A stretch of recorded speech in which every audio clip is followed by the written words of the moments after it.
17 जनवरी 2020 के दिन जब ट्विटर पर इलॉन मस्क से पूछा गया कि मार्स पर 10 लाख इंसानी आबादी साल 2050 तक बना पाना पॉसिबल है, तो जवाब में उन्होंने इसका आंसर पॉजिटिवली हाँ कहकर दिया। मतलब आज से 30 साल के अंदर 10 लाख लोग मार्स पर रहेंगे।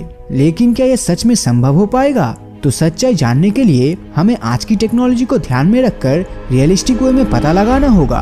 तो सबसे पहले हम इसके प्रॉब्लम को देखेंगे और फिर उससे रिलेटेड सॉल्यूशंस को। तो मार्स यानी मंगल ग्रह धरती से एवरेजली 10 करोड़ मील दूर मौजूद है और धरती से वहां पहुंचने के लिए हमें 6 से 8 महीनों का समय लगने वाला है। मतलब आने जाने में ही टोटल 1 साल का समय लग जाएगा। तो मार्स पर ज्यादा से ज्यादा लोगों को ले जाने के लिए स्पेसएक्स का सबसे एडवांस रॉकेट स्टारशिप का इस्तेमाल करना होगा। इस रॉकेट को साल 2018 से बनाया जा रहा है और इसे आप कई बार इस्तेमाल कर सकते हो, यानी ये एक रियूजेबल रॉकेट है। तो ये रॉकेट बेसिकली 2 पार्ट में डिवाइडेड है। इसके नीचे के हिस्से को सुपर हेवी बूस्टर कहते हैं, जो रॉकेट को धरती से ग्रेविटी के विपरीत निकलने में मदद करेगा, और इसका ऊपरी हिस्सा जिसमें इंसान रहेंगे, जो 100 टन से ज्यादा वेट को धरती से बाहर ले जाने में कैपेबल होगा।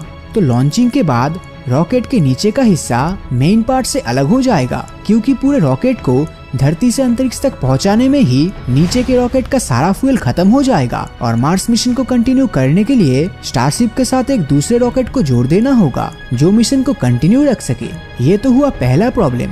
दूसरी तरफ हमारी धरती जिस तरह गोल गोल सूरज का चक्कर लगाती है, मार्स उस तरह धरती का चक्कर नहीं लगाता। मार्स थोड़ा सा अंडे के शेप के ऑर्बिट में सूरज का चक्कर लगाती है और पूरे 26 महीने यानी लगभग हर 2 साल में एक ऐसा समय आता है जब मंगल और धरती की दूरी सिर्फ 3.3 करोड़ किलोमीटर की होती है और कभी कभी ये दूरी 25 करोड़ मील तक भी जा सकती है। तो ये मिशन हर 2 साल में तभी करना चाहिए जब मंगल और धरती बिल्कुल एक दूसरे के करीब आने ही वाला हो, और ये मीटअप होने के कुछ दिन, महीने या पहले ही इस रॉकेट को लॉन्च करने से काफी करोड़ किलोमीटर की दूरी का सफर हम अवॉइड कर पाएंगे।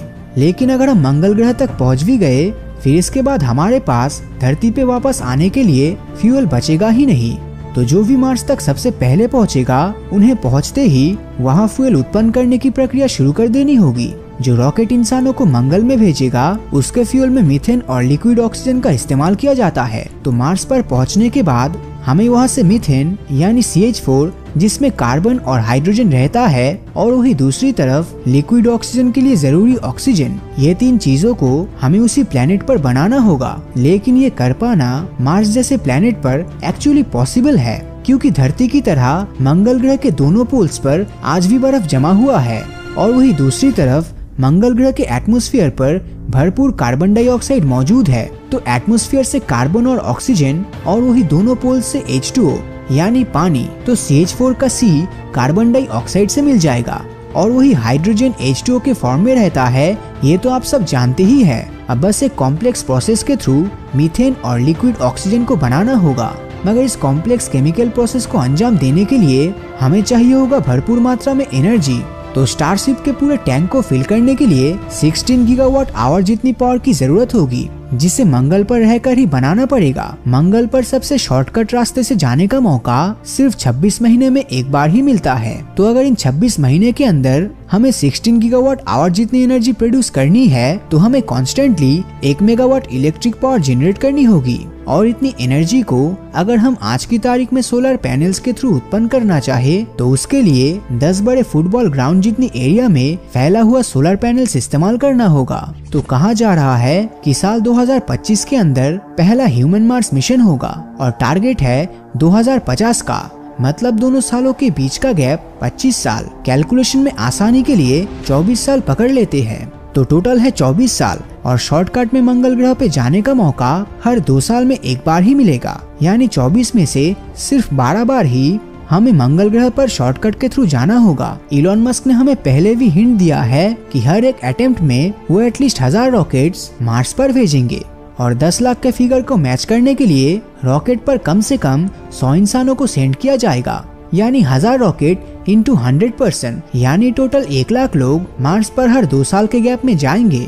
और सिर्फ ऐसे मैथमेटिकल कंडीशन में ही हम 2050 तक 10 लाख से ज्यादा लोगों को मंगल पर बसा पाएंगे। लेकिन इन सब में हम एक बात भूल रहे हैं, जब इतने इंसान एक के बाद एक करके मंगल पर जाएंगे, उनके सफर के दौरान खाना, कपड़ा और दूसरी चीजों के लिए कार्गो मिसाइल्स भी छोड़ना होगा। इलॉन मस्क के मुताबिक हर एक रॉकेट शिप जिसमें इंसान जाएंगे, उसके अगेंस्ट कम से कम 10 कार्गो स्टारशिप्स को उनके सपोर्ट के तौर पर छोड़ना होगा। तो उस केस में आप समझ ही सकते हो कि पूरे 25 सालों में ये एक्स्ट्रा छोटे कार्गो स्टारशिप ही 1 लाख से ज्यादा लॉन्च करना पड़ेगा। अगर कैलकुलेशन को सिंपल करे तो कार्गो और नॉर्मल ह्यूमन रॉकेट को मिलाकर हर अटेम्प्ट पे टोटल 8333 शिप्स को मार्स पर भेजना होगा। इसके अलावा उन रॉकेट्स को बीच रास्ते में रिफ्यूल करने के लिए एडिशनल और भी रॉकेट्स छोड़ना होगा, जिसे हमने इस कैलकुलेशन में इंक्लूड भी नहीं किया है। और इन स्टारशिप्स को बनाने में भी काफी ज्यादा समय लगता है। अगर हम आज से ही 2 स्टारशिप्स हर हफ्ते में बनाते हैं तो उस केस में भी 2050 तक